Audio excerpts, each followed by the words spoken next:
বিহুৰ বতৰত আপুনি কষ্ট কৰি ইমান সাফল্য অৰ্জন কৰিছে, কি ক'ব স্যাৰ? হয়, আমি এটা চ'ৰ্চ ইনফৰমেশ্যন পাইছিলোঁ, ইয়াতে বিভিন্ন চুৰি বাইক এইবিলাক বিক্ৰী হয় আৰু বিভিন্ন চুৰি বাইক এটা ৰেকেট চলি আছে।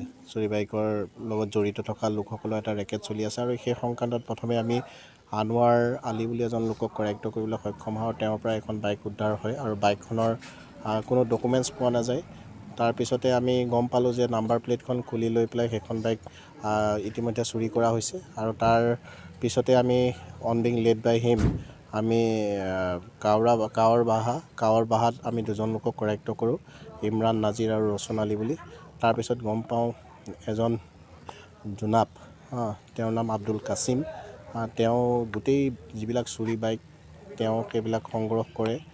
তেওঁৰ লগত চুৰি ৰেকেটৰ মানে পূৰা প্ৰত্যক্ষভাৱে যোগাযোগ আছে আৰু তেওঁৰ জৰিয়তে গোটেই চুৰি বাইকবিলাক পাৰ্চেল কৰা হয়।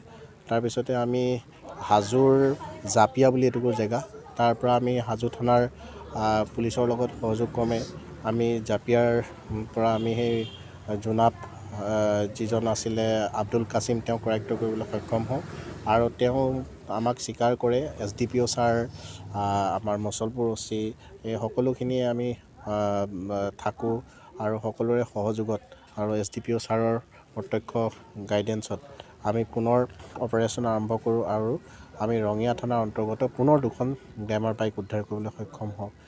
তাৰপিছতে এই চুৰিৰ লগত সম্পূৰ্ণভাৱে সহযোগ কৰা আৰু দুজনমান লোক আমি ইনফৰ্মেশ্যন পাওঁ। তাৰপিছত সেইটোও আমি এটেম্প লওঁ আৰু যোৱাকালি আকৌ সেই হিচাপে আমি আৰু এখন চুৰি পালচাৰ বাইক আমি উদ্ধাৰ কৰিবলৈ সক্ষম হওঁ।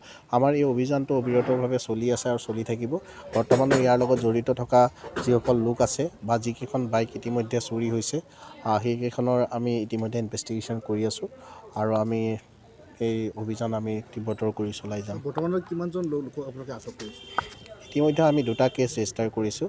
সেই 2টা কেছত আমি টোটেল 8জন লোকক আমি ইতিমধ্যে কৰায়ত্ব কৰিছোঁ আৰু টোটেল আমি 7খন বাইক ৰিকভাৰী কৰিবলৈ সক্ষম হৈছোঁ।